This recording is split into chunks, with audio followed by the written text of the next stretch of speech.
Well, welcome to another episode of the YA podcast. If you're just now joining us, you're kind of joining us in the middle of the conversation. We've been releasing a couple of other episodes.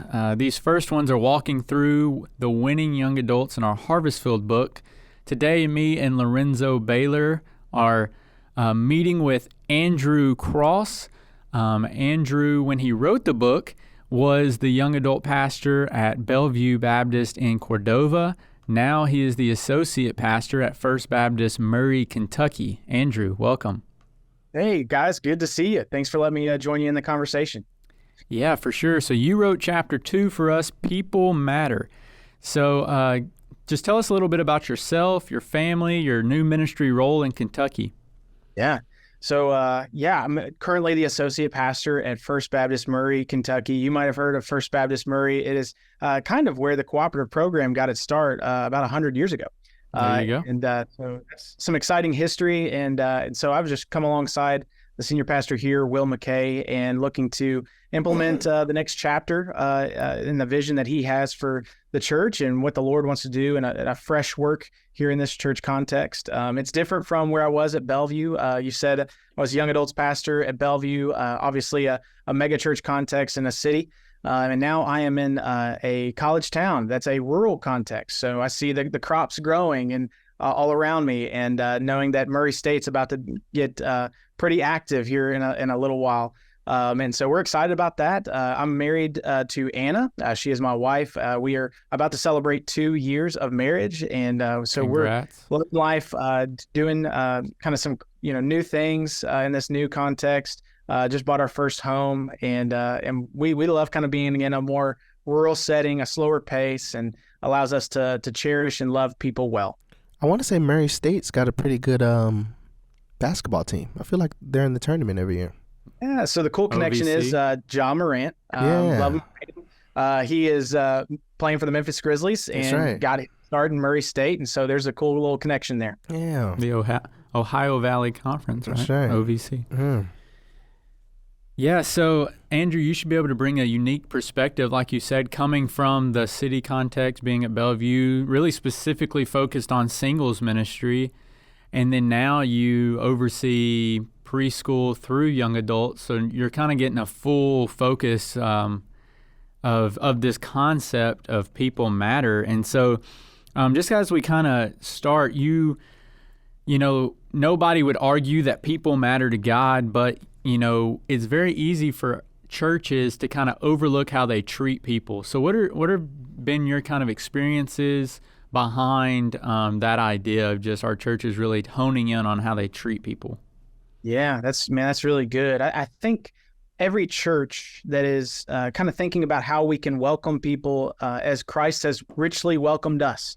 We want to greet people in the name of Jesus, and we want to honor their presence in so much as they're on our campus. But a lot of times people kind of fall through the cracks, and we can have a really good first impression, but that never really lead anywhere.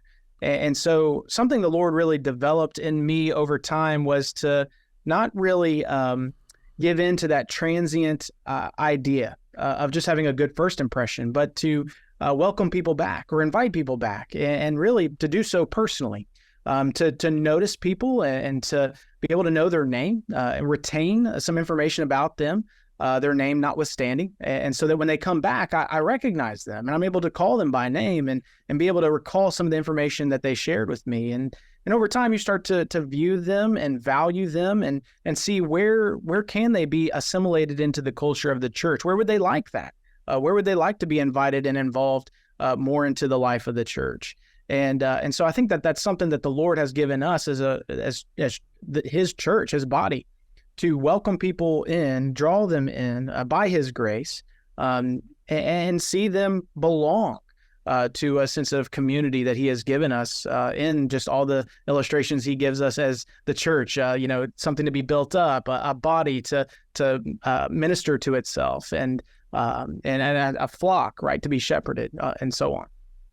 I know when I'm about 5 years into living in Tennessee now, and the wonderful church that I go to, it's a pretty big church, and I remember first moving to town and excuse me, being invited to that church early on, and in the first few times of me coming, it was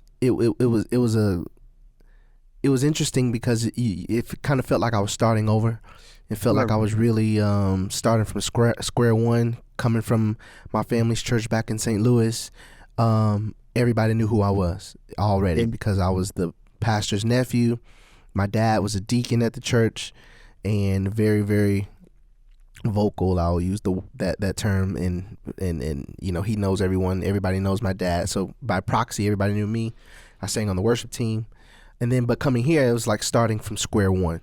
And a lot of times, especially when you're at a bigger church, you can kind of just feel like a face in the crowd. So you come in on Sunday, and you don't really know anybody. You may talk to somebody, and everybody's nice. I don't think I've ever been to a church where somebody was just downright mean to me the first time I met them. But everybody's nice. But at the same time, they don't know you. You don't know them. And then you come back the next week and you wouldn't see them. And so it wasn't until, you know, this church started to become smaller, in that I started kind of building a community where I started to get in that kind of name recognition in terms of people knowing who I was as Lorenzo. So my question is, in saying that, I'm not sure kind of the church. I know you just started pastoring the church you are now. How have you kind of been able to navigate new people coming and them being able to connect right away? Because I know that process can take some time, but is there like what are your thoughts on kind of trying to help people connect right away when they first come? Yeah, that's great, Lorenzo. Thanks for sharing that about your own life. Yeah. And I think a lot of times people in the church haven't really felt what it's like to be brand new to a church. Yeah. I remember I didn't experience this. I grew up in the church, and so I always went with my family. But when I went off to seminary, I had to attend a church all by myself. Yeah. And by the grace of God, I had an amazing experience. The senior pastor just happened to be greeting that day. And so I walked right up and said, "Hey, I'm brand new here." And he said, "Well, let me get you where you need to go." And so he took me to a Sunday school class for young adults, and I meshed right in. And unfortunately, that's not everybody's story. Yeah. But man, in so much as it's up to me, I would love for that to be every guest's story. Yeah. That they would be able to interact with somebody, just be able to confess, "Hey, I'm new, and I just need some help." And I didn't do that, and I should have done that. I should have went up to somebody and said, "Hey, I'm new," you know. And then I had a friend that was going to the church, but I didn't always see him, you know, whether he was serving or what have you. But I wish I would have done a little bit more of that. And it's not always required. I call it the secret code. Like if I'm coaching somebody to attending a new church, say, "Hey, man, just go in and say you are new, and people will take care of you." That's usually how it's going to go, at least if a church is doing their responsibility to be hospitable and have a good, positive first impression. They'll get you where you need to go. That's right. But if nothing else, like the church has the responsibility of getting to know that person. Yeah. And so I'm always quick to learn somebody's name. I try to go for first and last name. And I'm not great at hearing. And so I may have somebody repeat it, and I may get it wrong about 3 times in a row, and really have to like slow down and hear them out for that fourth one. But I'm trying to hear, and I'll even say it back to them to have them confirm it, that they have told me their first and last name and I've gotten it right, so that I can retain it, so that I can know them by name and recognize them if they come back by name. Yeah. And that, I think, gives a sense of being known and feeling like I can be known in this space, regardless of how big the church looks. As long as that first impression, that person they come up to when they're greeted, as long as I can get to know their name and take them to where they need to go, then I think they start to see that there's a trust that's being built up. And that's what I want to kind of prevent them from feeling overwhelmed, and that they would be kind of drawn into a relationship of trust, even if it's their first time attending, and that trust would only grow over time. That's good. I know for me, I am terrible at remembering names. Me too.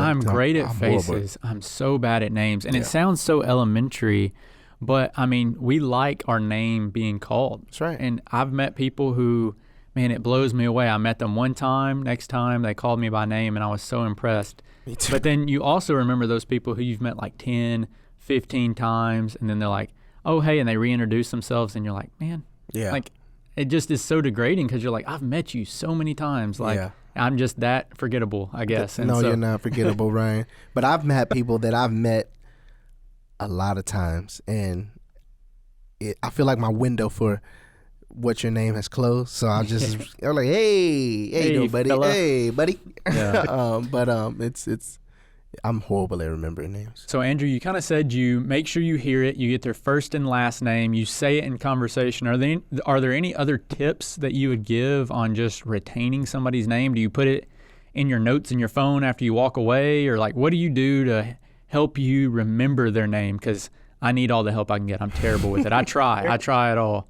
I get it, man. There are so many different memory devices that, man, it'd be funny to go around. There's some I've heard. If you already know somebody who has that name, you picture them in your mind popping out behind the person and saying, hey, this is my friend, and it's their name. And you that's smart. associate that.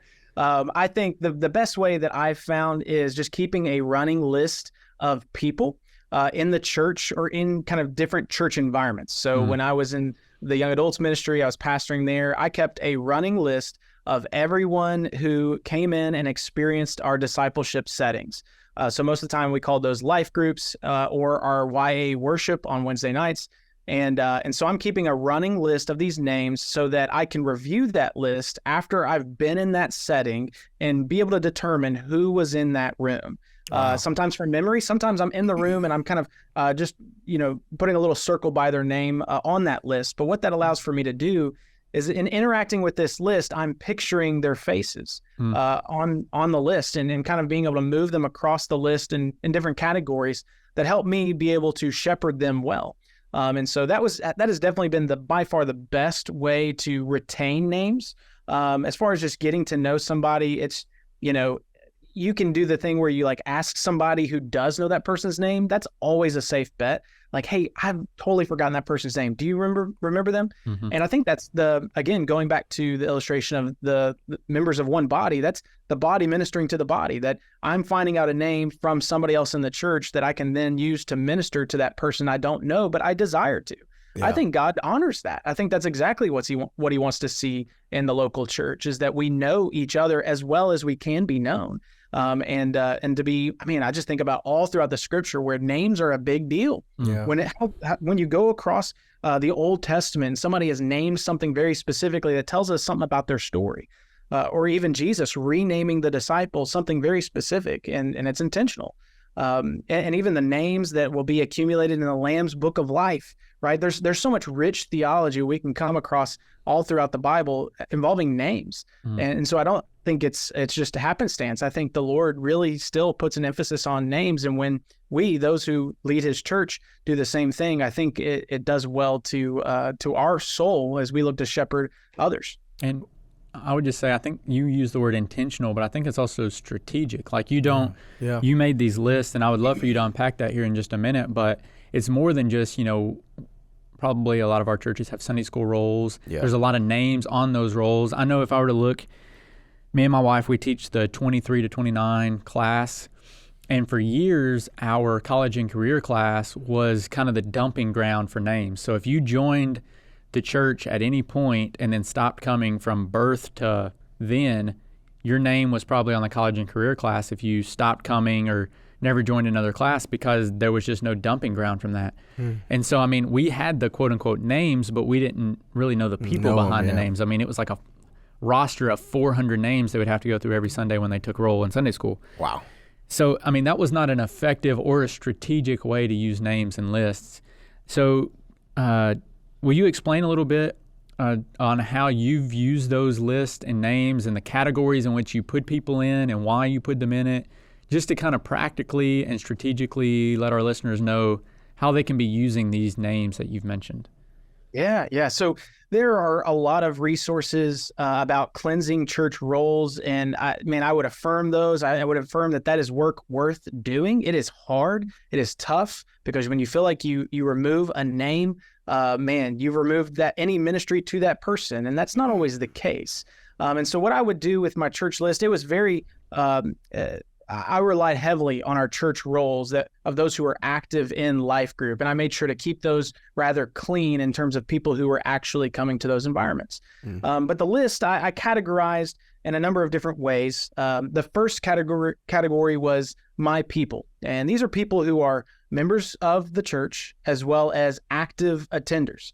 And so I was helped by our church in that it had a membership class. A routine membership class where people were able to attend and see, okay, this is what they believe, this is where they're headed. I want to join in on that, and I want to do so biblically. I've professed faith, I've been baptized, and now I want to either become a member of the church or transfer my membership from a church or something along those lines. And so we have these members, these people who are becoming members of the church, and they are getting actively involved. And so those would be my people. I can make sure they're coming on a consistent basis and they believe what we as a church say we believe. The second category would be my prospects. These are people who either are members and are not active, or they are active and they are not members, or they've just kind of shown up and we just haven't assessed where they land theologically or just in terms of involvement. So anybody that would be added onto the list, it would go under my prospects. And I would usually highlight that to indicate that they are new to the list. And I need to be kind of aware that they are new to the list. So quick question. Yeah. Active but not members, meaning they serve at the church, but they may not be like full-time members there? So active in that they are coming to one of our discipleship environments. So that would be, like I said, Wednesday night, we called it YA worship. Sunday mornings, we had what was called life group. Gotcha. If I saw that they were in the room, what I could easily do is just highlight them as green, green to kind of symbolize growth. Gotcha. And so they're coming, they're active. But if I saw that somebody wasn't highlighted green and they are kind of under my people and they've gone about 3 or so months is kind of how I gauged it. Gotcha. And they haven't been to any of our discipleship environments, I would kind of demote them to my prospects until I saw them kind of maybe bump up in their activity a little bit. Is there a certain amount of times you would have to see them before they would get promoted to my people from prospects? Yeah. So if, let's say they were brand new to the church, went through the membership class and it had a good, steady pattern of activity. And I would kind of judge that as based on, all right, did they attend 3 weeks in a row? And that's seemingly getting more and more. Or is it like every other week because maybe they have to work every other Sunday and can't come? Like it kind of, as I get to know them, kind of gauging the pace at which they do attend. And trying to base, any kind of framework off of what they are capable of doing within reason. So seeing a pattern of their attendance based on whatever that pattern may be will get you from my prospect to my people. Right. Like it's got to be that they believe what we as a church say we believe, and they are coming and actively gathering with the saints on the Lord's day, or coming to learn as a spiritual family and life group, or just worship the God of the Bible on Wednesday nights with other young adults. Like that they're showing a pattern of they want to be with us and they believe what we believe, and so they are becoming us. And so that's when I would kind of include them into my people. Gotcha. Okay. Yeah. That's awesome. The third category is my ministry partners. So these are people that were only in our discipleship spaces for the purpose of ministering to our young adults.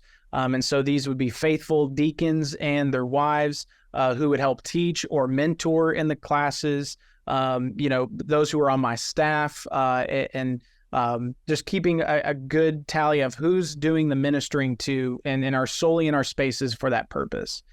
And then the only other category I had was the removed category. So that's them being removed from the list altogether. And this could become they could become the case when they move out of town. And that was kind of often, given the transient nature of kind of our this season of life of being young adults and kind of knowing careers can take us anywhere or family can move.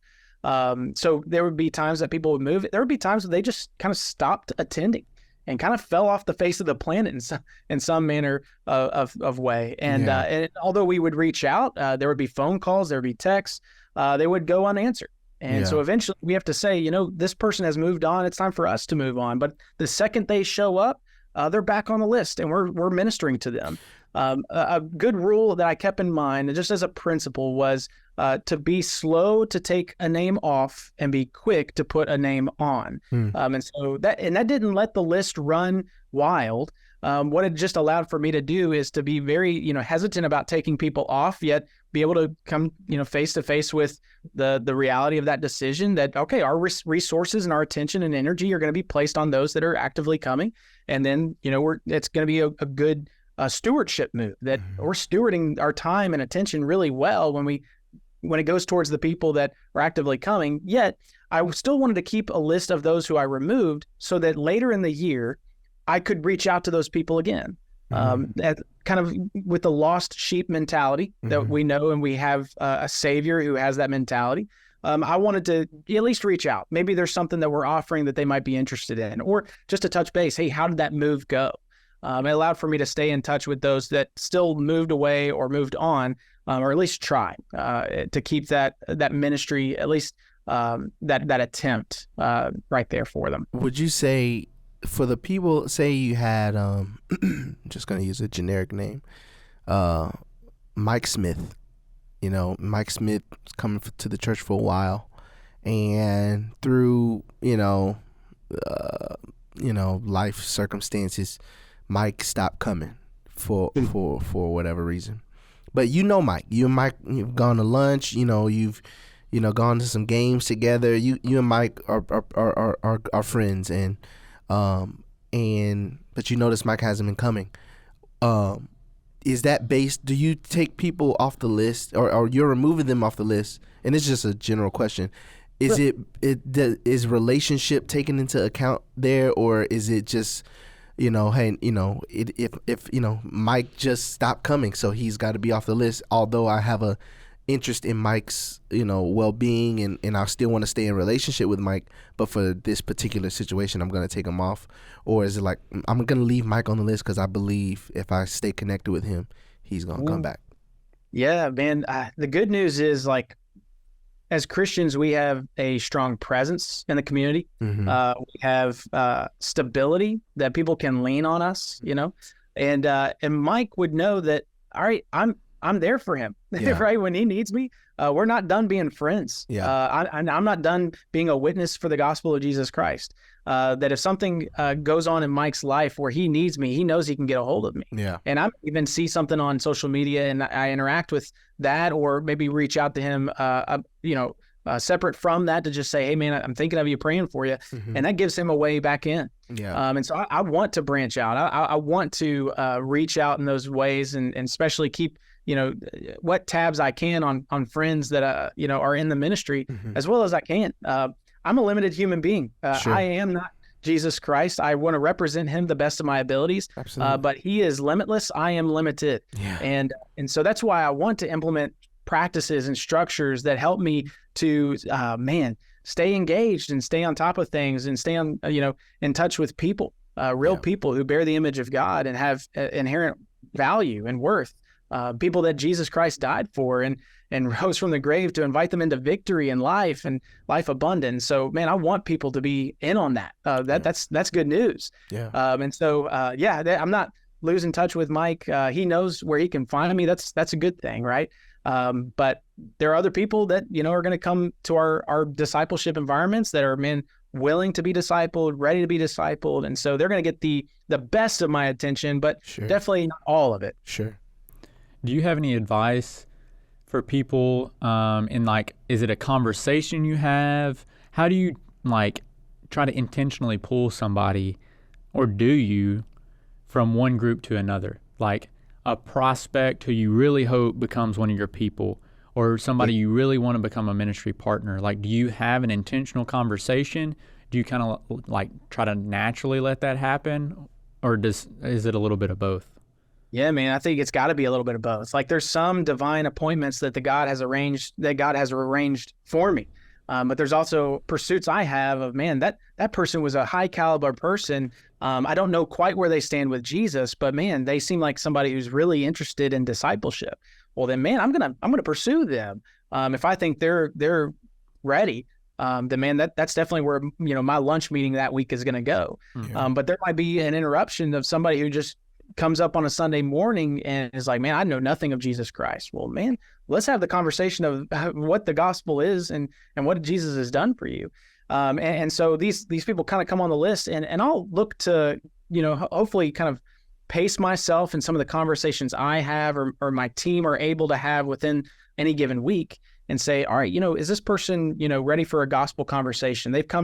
Let's say they've come 3 weeks in a row. We don't quite know where they stand, but let's take them to coffee and let's just ask, hey, where do you stand with Jesus Christ? What do you believe about Jesus? Yeah. And see what they say. And that hopefully will, once they go to the membership class and tell us what they think about, the gospel and how they've encountered Jesus, then we can kind of see, all right, is it time to promote up to my people? And so we're looking to engage those conversations. And the great thing is we're aware of who needs them over than just kind of sanctification conversations. Like there's some people who just don't know quite what it means to be active in the church. They're pretty nominal in the faith, and they kind of see, life's not going so well, so I'll go to life group this Sunday, and then they're not there for another 2 months. Well, I think that's a sanctification conversation for those who profess faith in Jesus. And so those conversations are at times harder because they don't quite see the command in Scripture, don't neglect the gathering of the saints, as some are accustomed to doing. Right. Yeah. And they need to be brought along in that way. And so those conversations are just different, and they're going to be paced a little bit differently, I think. I like what you said about you just being one man, and that, Jesus is able to be all things to all people, but your limitations. How have you been able to navigate, or how have you guys navigate, just in your life of ministry? Because one thing that can happen, and one thing that I struggle with at times, is everybody that has served in ministry for any length of time know that the day-to-day and the week-to-week of it can be time-consuming. Yeah. How have you been able to prioritize people alongside just the busyness of a week in planning for church, or planning for this or planning for that? Because a lot of times, and where I can struggle is, I love people. I love being able to connect with people.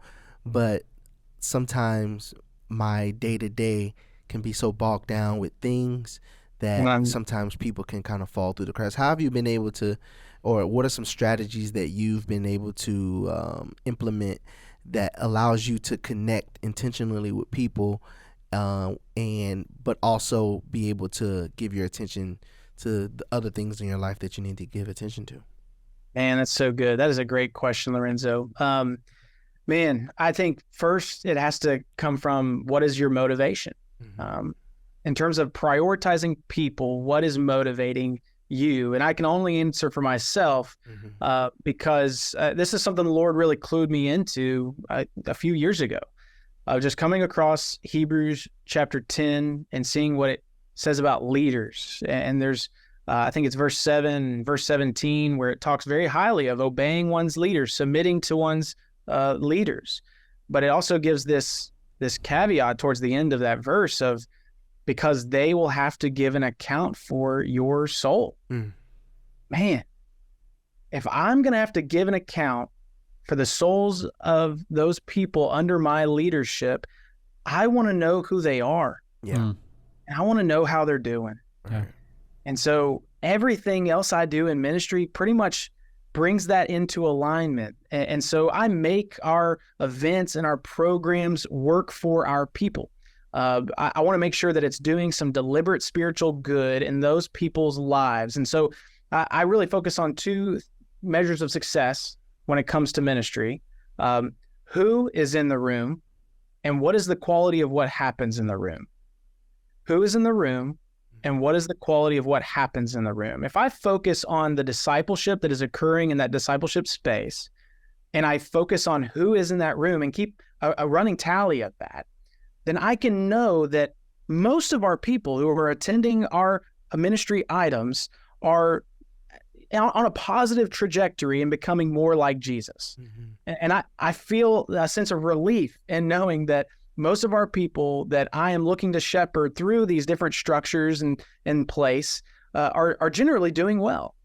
And so that when it comes to the people who, talk about like fall through the cracks, the people that aren't coming to the things, but man, I desperately want them to, then I can reach out to them within reason, or delegate that to others on my team to be able to say, hey, how is so-and-so doing? That's more of a person that's in your kind of court. How are they doing? Can we check in with them?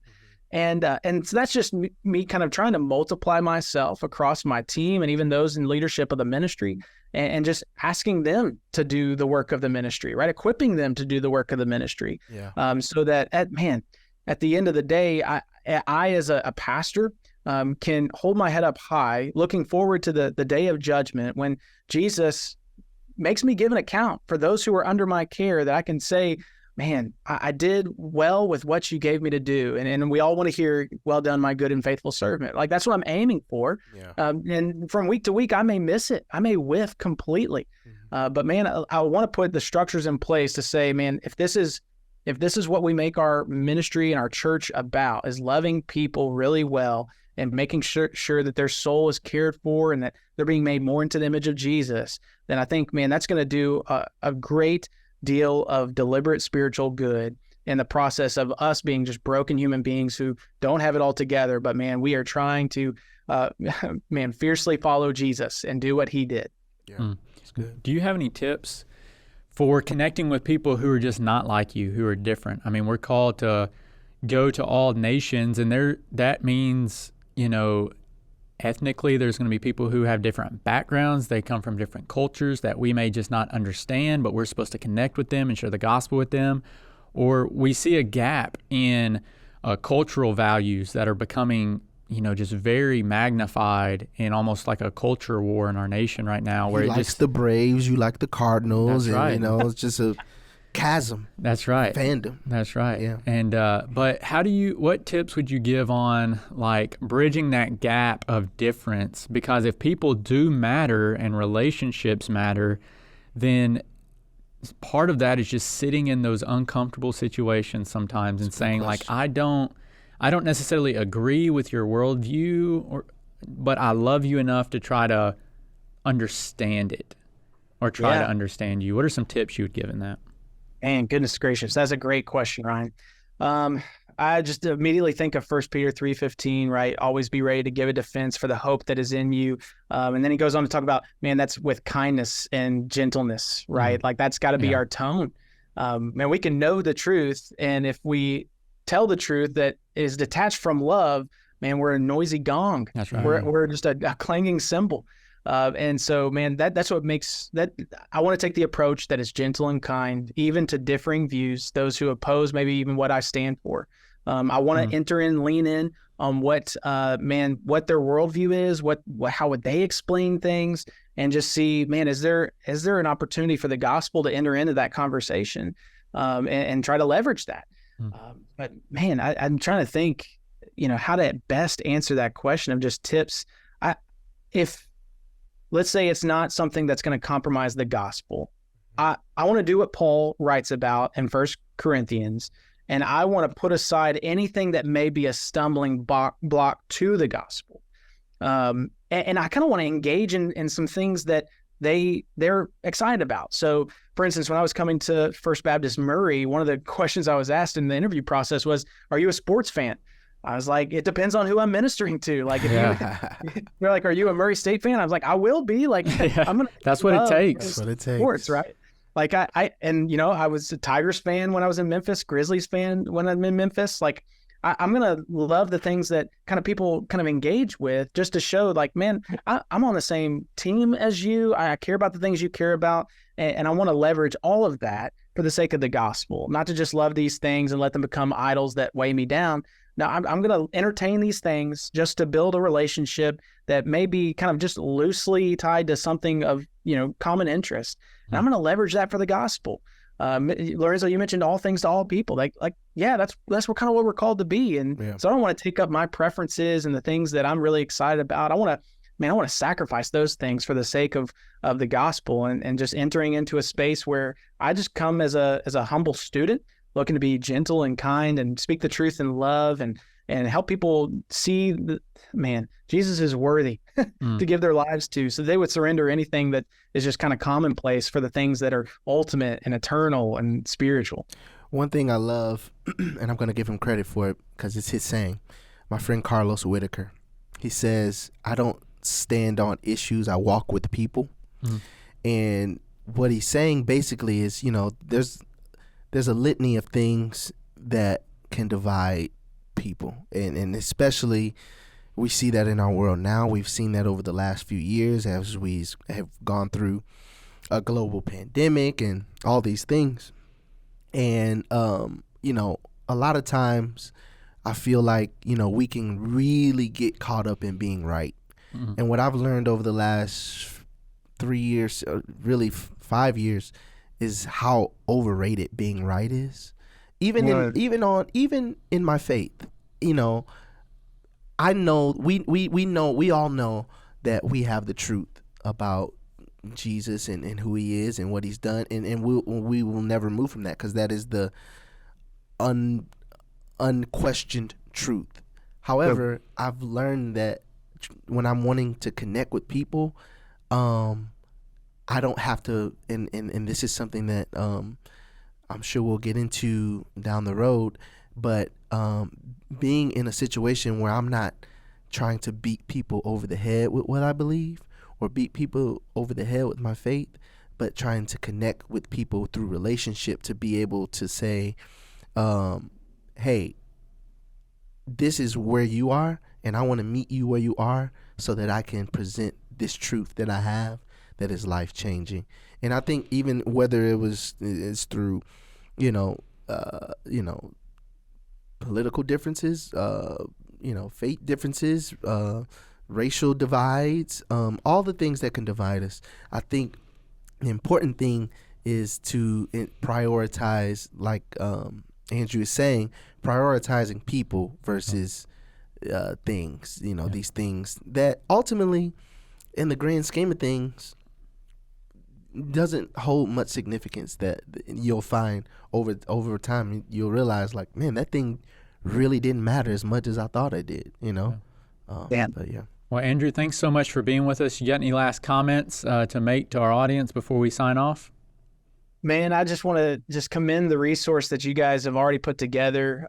It's a great book that helps, I think, all pastors, not just pastors in Tennessee or just any church leader, reach young adults with the gospel. Man, I may live in Kentucky right now, and I'm all in on Kentucky, but man, I'm also, a big advocate for reaching Tennessee with the gospel, and especially young adults.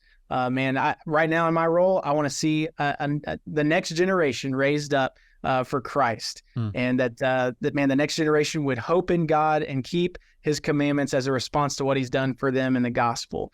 The Lord really gave me Psalm 78, and man, that's kind of where my emphasis is now. But man, young adults are part of that next generation. They're kind of part of the now generation. And so, I would just commend the resources that you guys are putting together. I'm a big fan, and they have helped me as I've looked to minister to all ages and demographics. Well, awesome. If there's something that resonated with this podcast and people wanted to follow up, ask you some more questions, what would be a good way for them to connect with you? Yeah, I'll go ahead and give you my work email here at First Baptist Murray. It's across@fbcmurray.org. across@fbcmurray.org. That's awesome. And what's the Murray State mascot? The Racers. Oh, we'll go Racers. That's right. Yeah, there you go. That's right. Well, on behalf of Lorenzo Baylor, I'm Ryan Keaton. Andrew, thanks so much. As we say every week, this wouldn't be possible without your generous gifts through the cooperative program and the Golden Offering for Tennessee Missions. So thank you for partnering with us and giving so that we can share the gospel right here in the state of Tennessee. Special shout out to Colby Mike for producing and engineering this. Until next time, go win Tennessee for Jesus. We'll see you next week. Peace.